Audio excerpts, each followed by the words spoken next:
There is a pattern to the introduction of technologies. When Gutenberg invented the press, some of the earliest authors were frightened of having their words and thoughts set down permanently distributed widely. Jonathan Swift said that a book of verses kept in a drawer shown only to friends was like a fine lass, but once printed as a book, it was like a common whore anyone could buy for 2 crowns. Fast forward to the prior kind of moral panic we've had about privacy came because of a technology. In the year 1890, the first major law review article written by Louis Brandeis and Samuel Warren that tried to look for a legal basis to a right to privacy in the United States was inspired by the invention of a technology, the Kodak camera. And that caused some measure of moral panic and fear.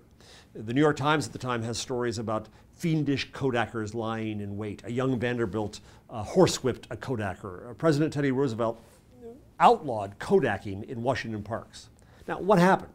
Well, we got used to cameras. In fact, we're happy to pose in front of them as I am right now. And what really went on there was that a new technology caused a change that our norms weren't ready for. And until such time as we had new norms, we had new agreements about how we operate as a society around this, we're unsettled. We're afraid what could go wrong. Well, that's what's happening with the internet, with a much bigger technology than it is. It's causing new opportunities. It's causing change. It also causes fear and disruption and sometimes even a moral panic, which is what I think we're going through now. Privacy matters. Privacy is important. It needs protectors. I have a private life. All that is true.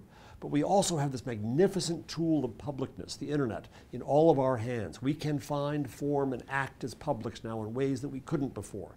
That's a magnificent ability. And my fear is that if governments come in to regulate the net, we'll lose some of that power. And some of them want us to lose that power because they fear that power.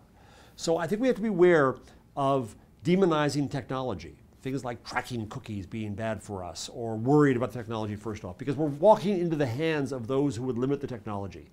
Rather than what we should do, what society has long done, is you regulate the behaviors. So you can use a telephone to do good things and summon an ambulance. You can use it to do bad things and defraud people. The technology isn't bad, it's the behavior we regulate. Yet nowadays we're seeing efforts by governments to come in and regulate, on the whole, the internet. So even Canada and Australia want to filter all the content on the net to get to pedophilia. Well, they create an ability and an architecture that also Iran and China will use. We have to be aware of that.